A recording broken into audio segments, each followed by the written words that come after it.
The bank notification should have been my first warning. It said there was strange activity on my account, but I was swamped with work, buried in spreadsheets and phone calls with clients. I barely looked at my phone before putting it aside.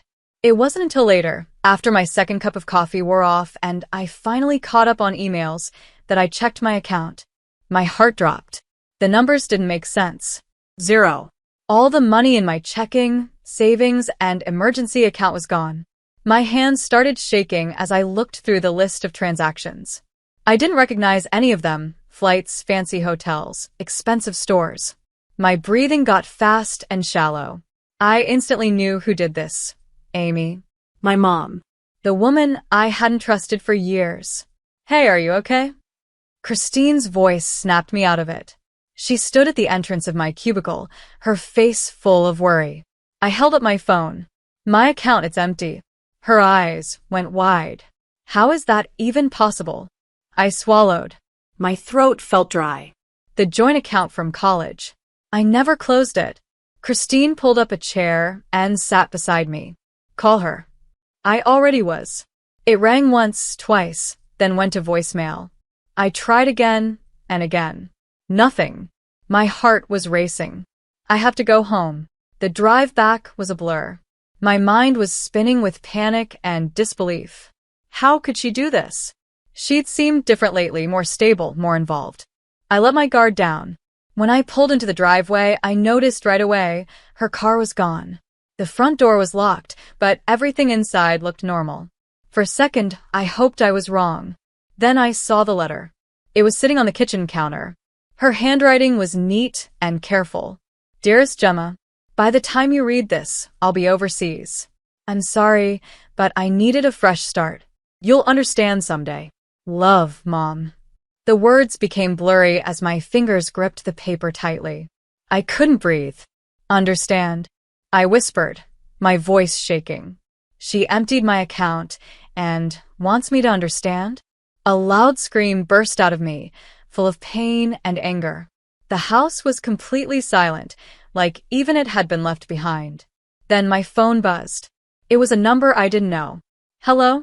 Is this Laura Bush? A man's voice. It sounded professional. Yes. Who's this? My name is James Woods. I'm your grandmother Anna's lawyer. I've been trying to reach you. I grabbed the edge of the counter. What is this about? I'm sorry to tell you, but your grandmother passed away last week. The room spun. Grandma Anna, the only one who ever stood up to my mom. The woman who paid for my first semester of college when Mom tried to stop me from going. The one who always told me to fight for what I deserved. Gone. James kept talking, something about her will, a meeting, legal stuff, but I couldn't take it in. I was still holding my phone tightly when another voice reached me. I came as soon as I could. I turned and saw John standing in the doorway. He knelt beside me, calm and steady. His presence felt familiar and safe. Christine called, he said. She thought you might need backup. I let out a shaky breath. She took everything, every last cent. And now, Grandma's gone too. He sat beside me, his shoulder touching mine. You know what she always said, he reminded me. Never let anyone steal your dreams.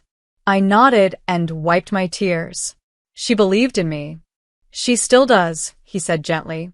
And you're not alone in this. My phone buzzed again. Another message. Hey, your mom just emailed the office saying you're taking time off for a family emergency. Everything okay? My stomach turned. I showed John the screen. She's covering her tracks, I whispered. Making sure no one wonders where I am. She planned this. She did, he said, his voice cold. Getting close again. Gaining your trust. Just so she could take what she wanted. The numbness I felt was fading. Now, something sharper was rising inside me. Anger. Determination. What are you thinking? John asked, watching me closely. I stood up, straightening my back. I'm thinking about what Grandma Anna always used to say. He waited. Sometimes, I said slowly, karma needs a little help. James's office was too warm. The kind of warmth that made the walls feel like they were closing in. I sat stiffly in a leather chair, hands in my lap, while he sorted through a thick pile of papers. Before we begin, he said, adjusting his glasses, I want to say how sorry I am. Anna wasn't just a client. She was a dear friend. I swallowed hard. Thank you. I still can't believe she's gone. She talked about you often, James said as he pulled out a thick envelope and slid it across the desk. In fact, you were her main concern during our last meeting. Just then, the door opened, and Christine walked in. Sorry I'm late, she said, sitting beside me and gently squeezing my hand under the table. I had asked her to come with me. I didn't want to face this alone. As you know, James continued, your grandmother was a smart businesswoman. The boutique hotel chain she built is now worth about $15 million. My head snapped up. $15 million? And that's just the hotels, he added, sliding another paper toward me. There's also her personal belongings, investment accounts, and several properties. Christine gripped my hand tighter. I could barely focus on the numbers. Only one thought kept repeating in my mind. Mom. She left everything to you, Laura, James said. Every asset, every building, every cent. I could hardly breathe. But what about my mother? James's face turned serious. Anna was very clear. She didn't include Amy in the will. She said, and I quote, my daughter has taken enough. A shaky, shocked laugh came out of me. Mom is going to lose her mind when she finds out. She already knows, James said quietly. She's been calling my office every day, threatening to fight the will. From New Zealand, I muttered. How convenient. There's something else, James said as he opened a drawer and pulled out an old leather journal. Anna left this for you. She asked me to give it to you in private. The journal looked old and soft from use. I ran my fingers over the cover, then opened it to a page that had been marked. My dearest Laura, if you're reading this, I'm gone.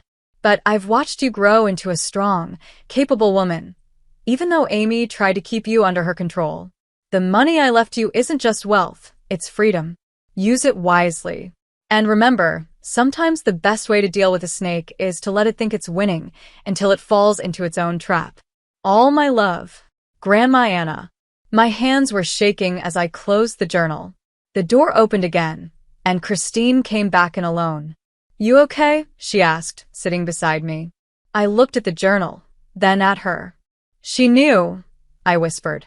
Somehow, Grandma knew Mom would pull something like this. What are you thinking? Christine asked. Before I could answer, my phone lit up with a message. It was an email from my mom. Anna's death is such a shock, darling. I know this must be a hard time for you. We should talk about the will. I'm sure we can work something out. Call me. Love, Mom.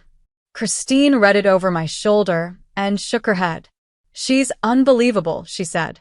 She steals all your money, runs away, and now she still thinks she deserves part of the inheritance? I stood up and started pacing. You know what's crazy? A part of me still wants to believe her, I said. That's how convincing she is. Even now, she almost has me fooled. Christine crossed her arms. So, what's the plan? A plan was already forming in my mind, clear, bold, and a little scary. We let her think she's winning, I said slowly. Tell James to accidentally mention that I'm thinking about sharing the inheritance. Christine's eyes widened. You want her mom to come back? I picked up Grandma's journal. Fine, I whispered. Let's give her a reason to come home. The master bedroom had always been off limits to my mom. It was the one room in Grandma's house she had never been allowed to enter. Now it would be the perfect trap. She's going to love this, Christine said as we stood in the doorway, looking at the room. She'll think she's finally won. I fluffed the pillows and made sure everything looked perfect, fancy, comfortable, safe. And then she'll walk right into the trap, Christine added with a grin. We had hidden cameras in every corner. The safe in the closet was filled with fake but expensive-looking jewelry, and it was set to start recording when opened. The laptop in the room had tracking software. Every email she sent, every call she made using the house's Wi-Fi would be sent straight to me. Christine's phone buzzed. She booked a flight, she said. She lands tomorrow morning.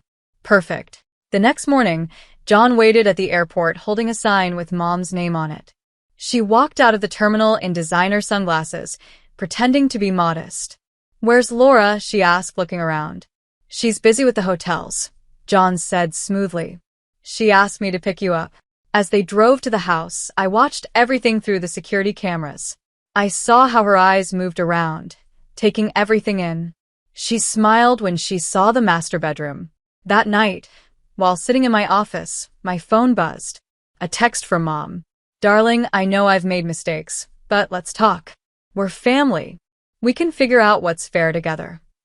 I looked at the message. Then I looked at the live camera feed. She was already trying to open the safe. "She thinks she's tricking me," I said. Christine leaned over my shoulder. "But she has no idea what's really happening." I typed out a reply. "Of course, Mom. Let's talk." I hit send. On the camera, she smiled as she read my message. "Game on," I whispered. The master bedroom sparkled under the soft light of the chandelier. The silk curtains moved gently with the night breeze. This room had always been my mother's dream, to live here, to be seen as the true heir to Grandma Anna's empire. Now it was her golden cage. "This is next-level mind games," Christine said, standing in the doorway. I loved how it looked. The closet was filled with fancy designer clothes, each one still with a security tag. The safe in the corner sparkled with shiny jewelry, not real, but good enough to catch her attention. On the desk sat a modern-looking laptop, already loaded with fake money documents. "She won't be able to resist this," I said softly, tapping on my phone. David, our tech guy, had set up the whole room. Every drawer, every cabinet, and every device had hidden cameras. If she tried to open the safe, use the computer, or send an email, it would all be recorded. John walked in and dropped a stack of papers onto the desk. "Here are the final pieces. Fake property papers, fake investment deals, all pointing to things that don't really exist." I flipped through them and nodded. "Good. She'll think she's found her next big score." Christine crossed her arms. "So, what's the plan in the end?" "We let her think she's in control," I said, glancing at the live camera feed on my phone. "Then we let her trap herself with her own greed." As soon as Mom arrived, she put on her best act. "Oh, sweetheart," she cried, wrapping me in a hug that smelled like expensive perfume and lies. "I've missed you so much." I didn't hug her back. She pulled away slowly, her hands staying on my arms as she looked at my face. "I know I made mistakes, Laura," she said. "I just want to fix things." "Of course," I said with a smile. "That's why I wanted you to stay here, so we can rebuild." Her eyes flashed with something cold and sneaky. "I'd love that," she whispered. I led her to the master bedroom. The second she walked in, I saw it, the greedy look on her face. Her fingers touched the fancy furniture, the soft velvet bedding, the shiny wooden vanity. "It's beautiful," she whispered. "It's all yours while you're here," I replied. She glanced at the closet, the safe, the laptop. I had to work hard not to smile. "Take your time getting settled in," I said, pretending to be warm. "We'll talk later." As soon as I stepped out, I opened the live camera feed on my phone. Mom didn't waste a second. First, she opened the closet and ran her hands over the designer clothes. Then, she moved to the safe, trying a few codes before giving up with a sigh. Next, she sat down at the desk and opened the laptop. Her eyes grew wide as she read through the fake documents. Just like I expected, she took out her phone and started snapping pictures. Christine watched over my shoulder and smiled. She's making her move. By the next morning, Mom had already reached out to a few possible investors. She's been emailing and calling real estate agents and money backers, David reported. She's using the fake contracts as bait. John let out a deep breath. She's really going all in, huh? Of course she is, I said, leaning back in my chair. This is the biggest scam she's ever tried to pull. Christine glanced at her phone. She just confirmed a lunch meeting with 3 investors at the Blue Lotus tomorrow. I smiled. Perfect. The next afternoon, the Blue Lotus was crowded. I spotted Mom right away. She was sitting at a corner table, dressed to impress, smiling wide. 3 well-dressed men sat across from her, listening closely as she waved around the fake contracts. Thomas was beside her, her old partner in crime, nodding like he believed every word. I headed to the bar, where Christine was sitting with a martini. Her phone was propped up carefully, filming the whole thing. "She's promising them early access to hotel investments," Christine whispered. "Guaranteed 20% profits. Same trick, new location." My phone buzzed. It was David. "She just tried to email those contracts to someone." "Got it," I replied. "We stopped it in time." I turned to Christine. "It's time." She pressed a button on her phone, triggering a fake call across the restaurant. Mom's phone rang. She stepped away from the table to answer. Christine had changed her voice to sound official. "Mrs. Peter, this is Janet from First National Bank's fraud department. We need to talk about some unusual activity on your account." From where I sat, I saw Mom's face go from confident to nervous. She muttered something quickly and hung up. I stood, straightened my jacket, and walked toward the table. "Mom," I said loudly as she returned, making her freeze in her tracks. "What a surprise running into you here." Her face turned pale. "Laura, what are you doing here?" The investors turned to me, curious. "Oh, I was just thinking about business," I said, sitting down beside her. I picked up one of the fake contracts and held it up. "Like these." One of the investors frowned. "You know about these deals?" "Of course," I said, smiling at my mom.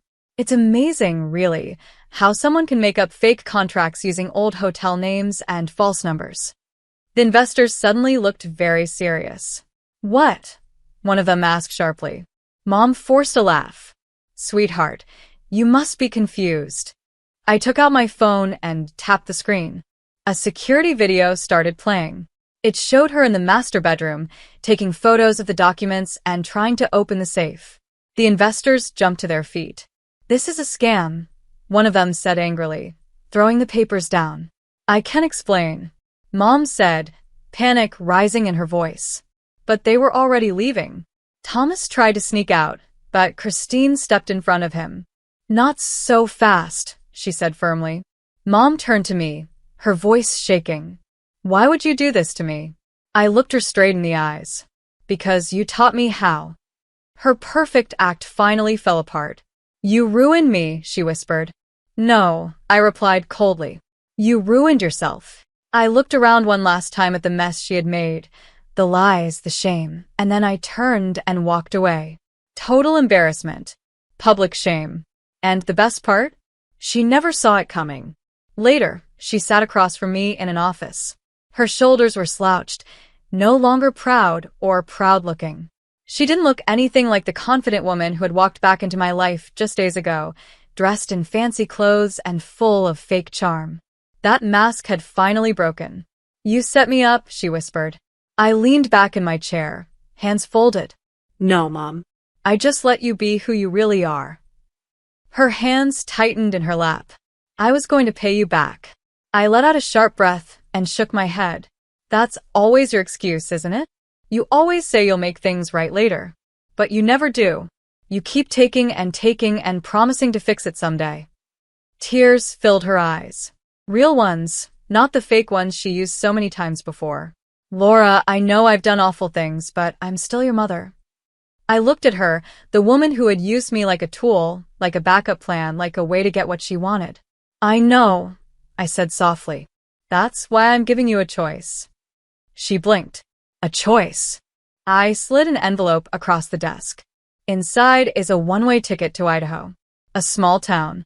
Quiet. No more scams. No more tricks. Just a chance to start over." Her fingers shook as she picked it up. "And if I don't take it?" I placed a second folder on the desk. "Then I give this to the police. It has everything, proof of your lies, your scams, statements from people you hurt. I press charges. You'll lose everything. And this time, there won't be a way out." Silence filled the room. She looked down at the ticket. "Idaho," I said. "A quiet town, a small job, an apartment, and enough money to last 7 months. After that, you're on your own. No tricks. No shortcuts. A real life." She looked up at me. "And You think I can just change? I don't know, I said honestly. That's up to you. She let out a bitter laugh. I don't deserve this.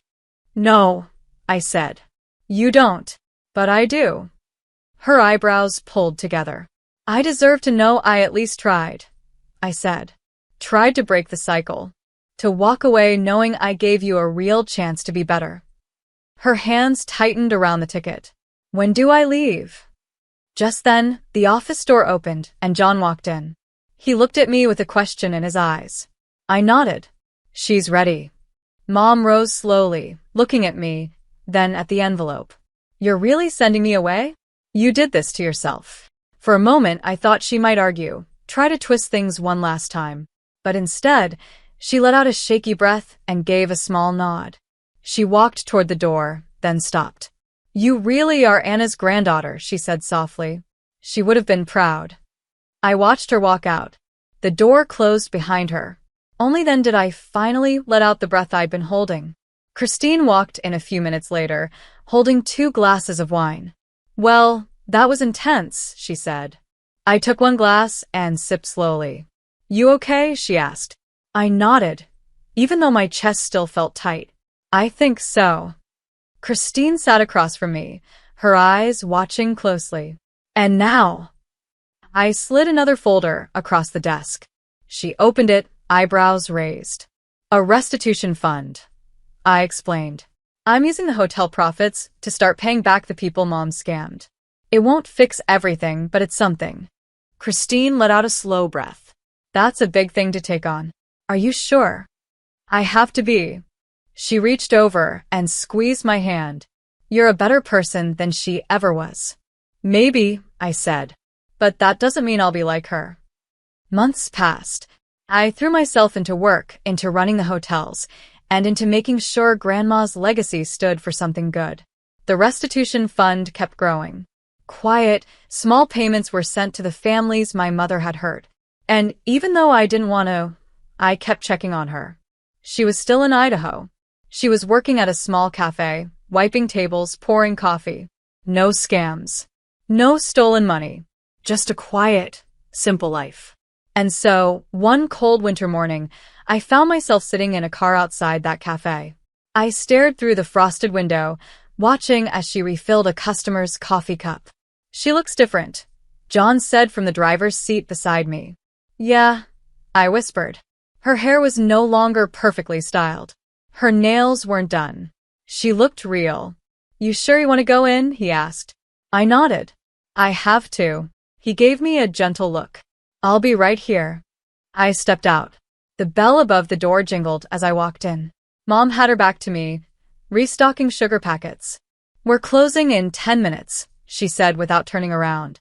I swallowed hard. Hello, Mom. She froze. Slowly, she turned around. Her eyes widened. Laura? I sat down at the counter. Coffee. Black. Her hands shook a little as she poured the coffee. When she slid the cup in front of me, she whispered, Are you here to see if I'm still a fraud? No, I said quietly. I already know. Her lips pressed together. I took out an envelope and slid it across the counter to her. Her fingers shook as she opened it. Inside, wrapped in soft tissue paper, was Anna's silver mirror. Her breath caught. Why? I looked into her eyes. Because change has to start somewhere. Tears filled her eyes. She reached toward me, but then stopped herself. I didn't move. She gave a small nod, swallowing hard. Will I see you again? I thought about everything. The lies, the betrayal, the hurt. And still here we were. I stood up. Maybe. Then I turned and walked toward the door. Just before I stepped outside, I looked back. She was holding the mirror close, staring into it. For the first time, it looked like she was really seeing herself. And for now, that was enough.